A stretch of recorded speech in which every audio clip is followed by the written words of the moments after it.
Assalamu alaikum everyone. How was your first part of the chapter? I hope you all have completed the task that I had given to you, and I hope you all remember the previous part of the chapter, whatever we had discussed. So now we are going to have a little recap of the chapter. We read about Pakistan, the location of Pakistan in Asia, the Indian subcontinent, and then we read about neighboring countries, and I hope you all must have watched that video which was about neighboring countries.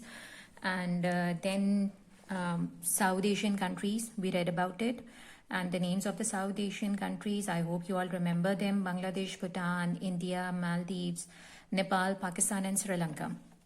Then we discovered the relief map of the subcontinent, in which there were different geographical terms such as mountains, rivers, plateaus, and there were deserts, etc. Right? And then we read about two great river systems of subcontinent, which were Indus and Ganges. Then we read about the Bay of Bengal. Then coming to the relief map of Pakistan. The previous was relief map of its subcontinent, and now this is the relief map of Pakistan, and then the cross section of it. And we learned how many different valleys and deserts and mountains and ranges are there in Pakistan. So you are going to read more about it today. This is the cross section of that relief map, and today we are going to start with the specifically because till now we were reading about the Indian subcontinent along with India, but now we are focusing more on Pakistan. The most important agricultural areas of Pakistan are in the Indus Valley. More than 3/4 of the population of the country live in the provinces of Punjab, having 55% of the population of the whole country, and Sindh having almost 30% according to 2006 census.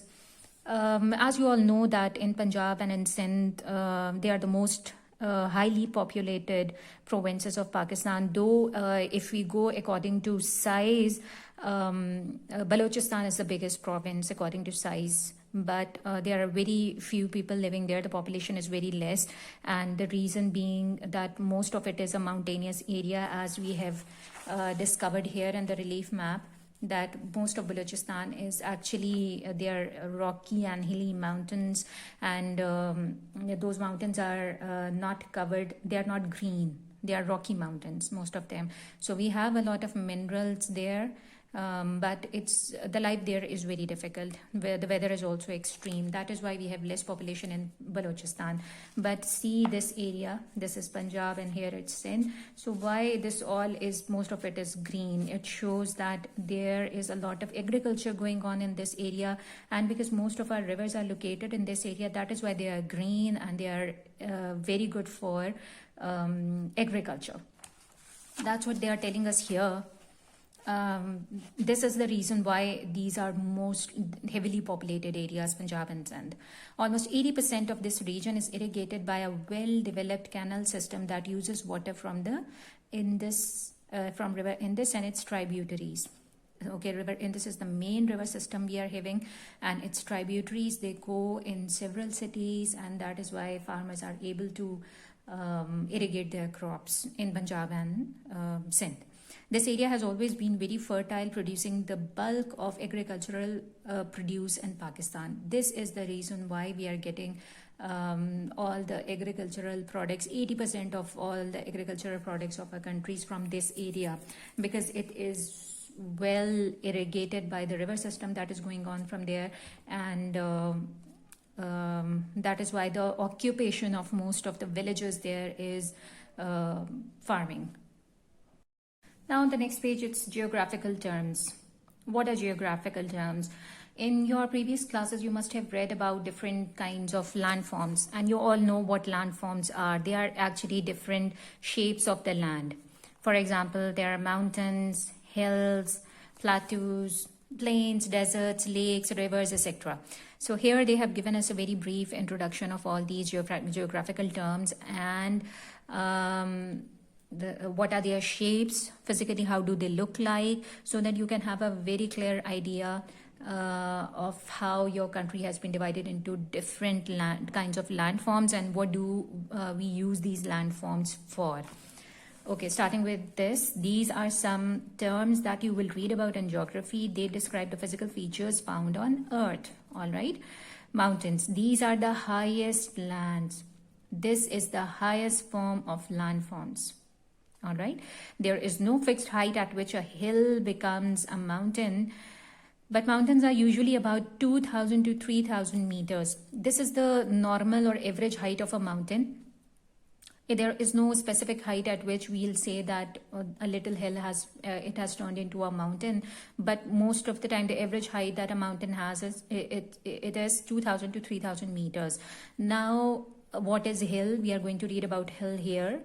Hill is actually it is smaller than a mountain, right? This is the first difference between mountain and a hill, and the other difference can be like hills are mostly green, but mountains can be rocky mountains. They are not all the time green. They can be like the rocky ones which have no vegetation on it. The third difference can be that mountains are mostly pointed on the top. They are pointed, but hills, they are rounded. They are mostly rounded from the top. As you can see from the picture, there are these, just notice these pointed tops, and then look at the hills. See how round they are. So they are not very high. The first difference is obviously hill is not as high as a mountain. The second is that it is, most of the time, it's green, it's covered with vegetation. But mountains are not, all of the mountains are green mountains. The third can be that they are rounded from the top, and most of the mountains are pointed on the top. Okay, let's discover more about mountains. Some mountains like the Himalayas or the Karakorams are sharp or pointed. This means that in terms of geography, they are young mountains between 1.5 to 66 million years old. 1.5 to 66 million years old, okay, and they are young. See the age of mountains then. Older mountains have had their sharp points worn away by rain, forest, and wind, so that they are more rounded. Okay, here we can see the difference between old and young mountains. So the young mountains have their pointed tops on them, but the old mountains, they are very high, so we cannot call them hills because they are rounded from the top. They're not hills, they are just mountains, and they are rounded from the top, which means that they are old mountains. And why old mountains have rounded tops? Because they have been worn away by the rain constantly. If you put something, even if it's a stone, and if you leave it in open air for millions of years, definitely the wind, rain, and everything that is happening in the weather, the changes of the weather, they affect on it, and the shape definitely gets changed. It's not always the same. So here what has happened to our older mountains, their tops have been worn away by the effect of the climate. Hills, these are lands above sea level. They are also above sea level. This is the similarity between hills and mountains, but not as high as mountains. They are generally covered with vegetation such as grass, trees, or farm crops on terraced fields. I don't know if you have traveled towards Murree or towards Swat. Especially if you travel towards Swat, you will find on your way different terraced fields. Terraced fields are like on a hill, there are different portions which are formed. Like if that's a hill, there are different terraces which are formed on that hill, and these terraces are green and there are crops on it. People are growing crops on it. So they are called terraced fields. All right, so I've already discussed the differences between hills and mountains, so you must it must be clear on you now. Coming to plateaus. What are plateaus? These are areas of flat land well above sea level. Some plateaus are fertile while others are poor land. It depends on their height, amount of rainfall, etc. So we have different plateaus here in Pakistan as well, and their fertility Fertility is actually the ability of a certain land to grow crops.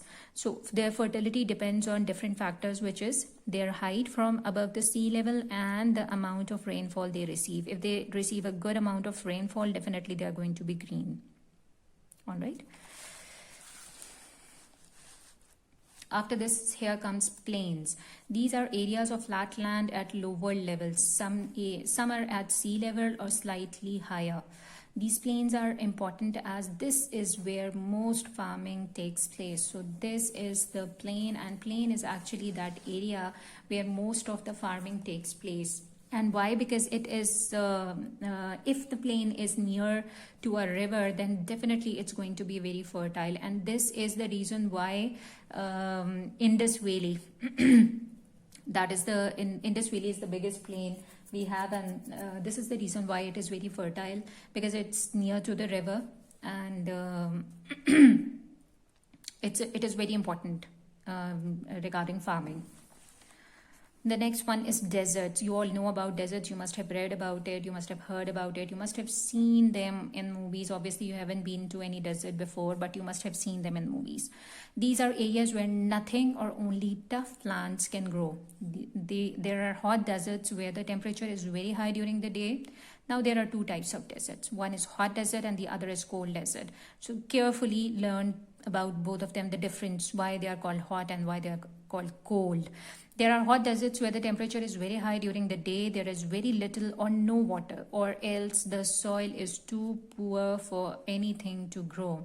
So the hot deserts are most of the time they are not fertile. There is no vegetation in them, and there is very specific kind of plants which grow there, which have thorny leaves. You must have read about them in social studies in your previous class, that they have very thorny leaves, and the shape of the leaves is designed specifically for a desert where there is very less amount of water. So these leaves store water inside them, and they do not let water get evaporated in the wind quickly, because then definitely they are going to die. So there is very specific vegetation that grows in deserts, and mostly they do not bear any fruit.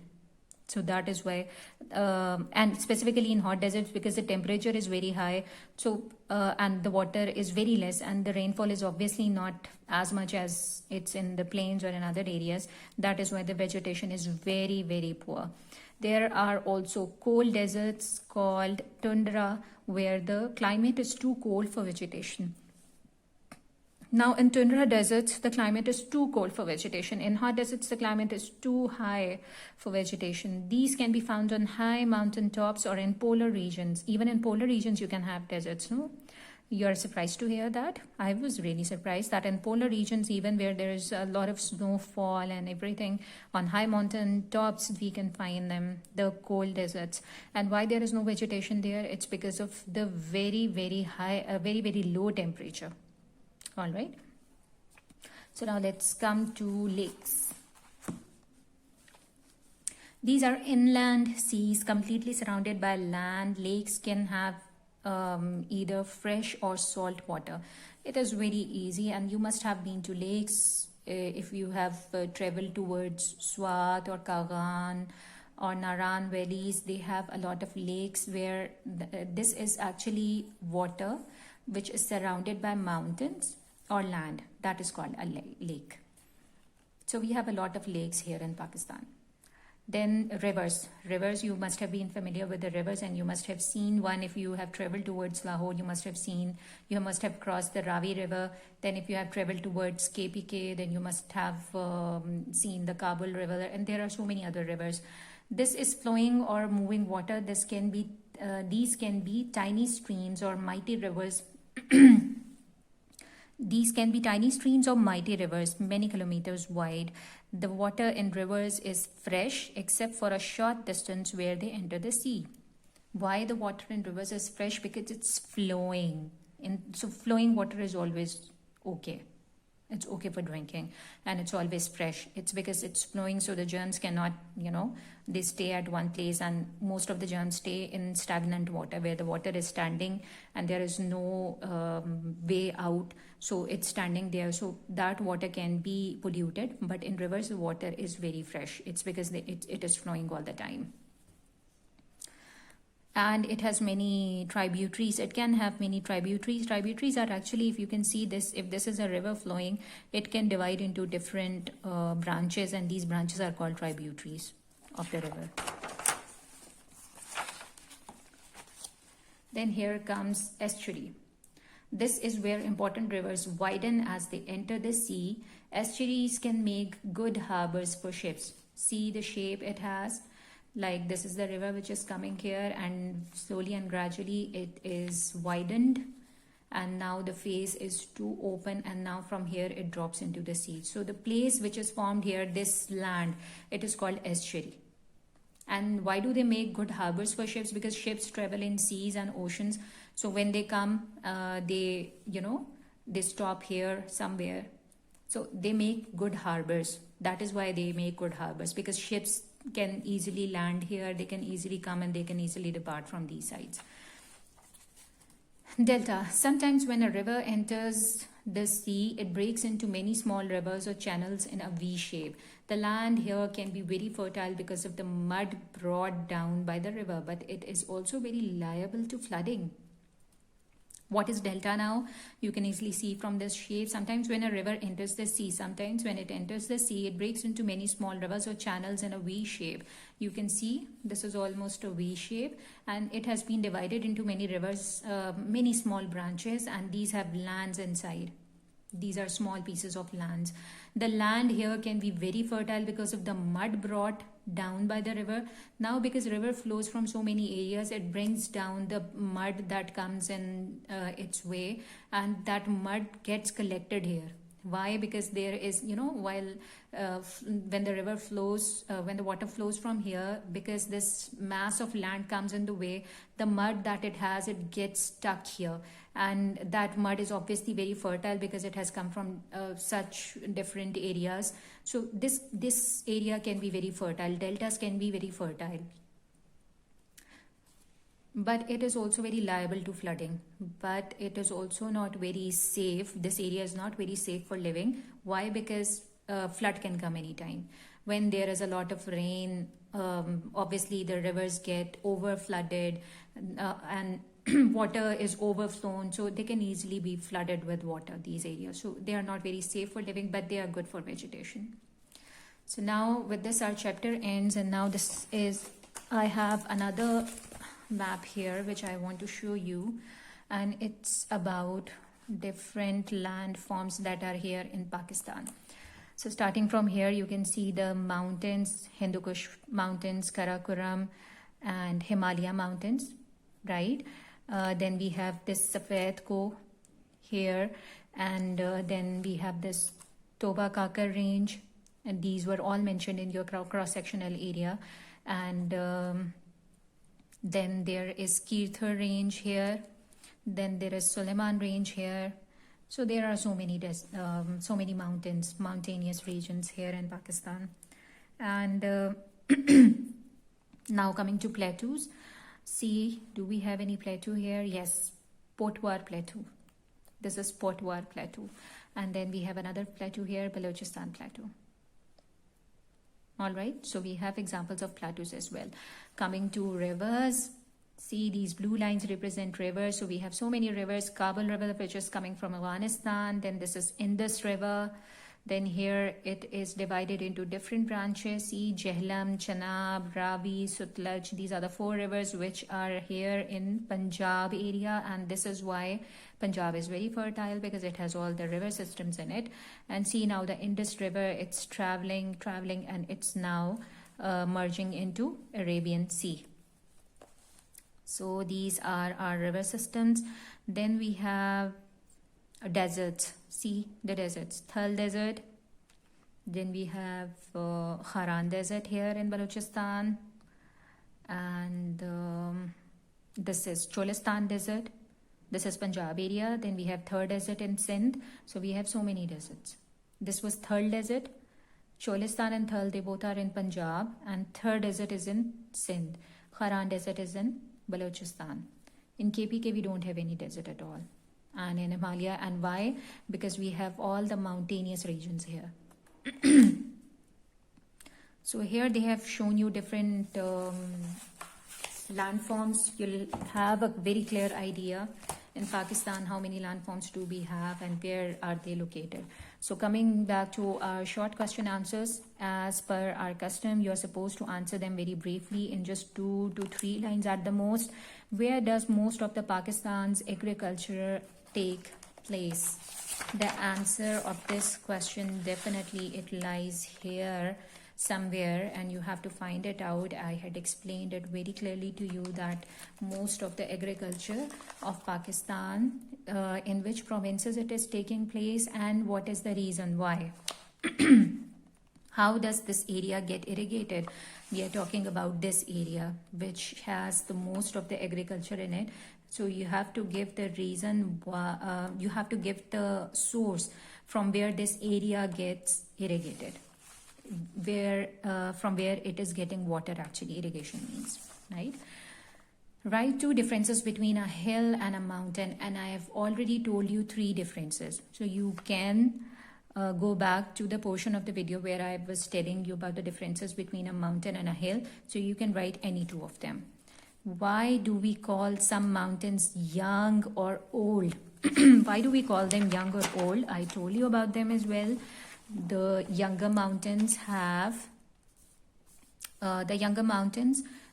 their tops sharp or pointed, and the older mountains have their sharp points worn away, so they are more rounded. This is the difference.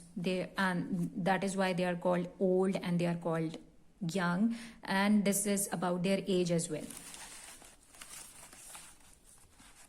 Why? Okay, we are done with this. Differentiate between hot and cold deserts.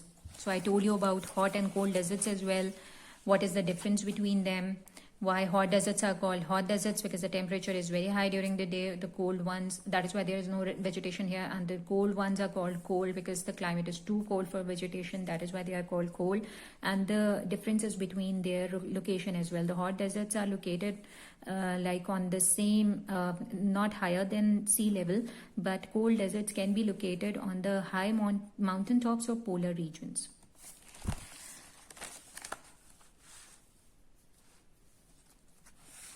Okay, define them briefly. Define all these geographical terms briefly: mountains, hills, plateaus, plains, deserts, lakes, rivers, estuary, and delta. These all are very well defined in your book, so you all have to just take 1 or 2 sentences. In just 1 or 2 sentences, you have to very briefly explain about you have to define them properly. And there is no you can use your own words.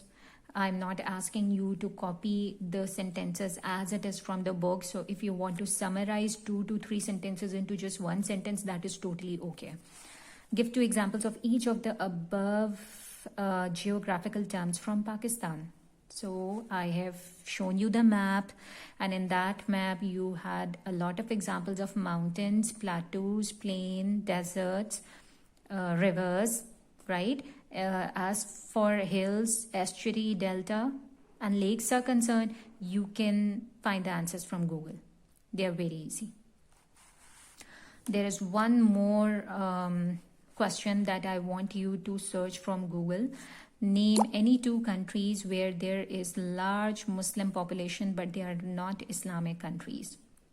So any 2 countries where you see that there are large Islamic countries, the population of Muslims is too much, but they are not Islamic countries. So you can find it out on Google as well.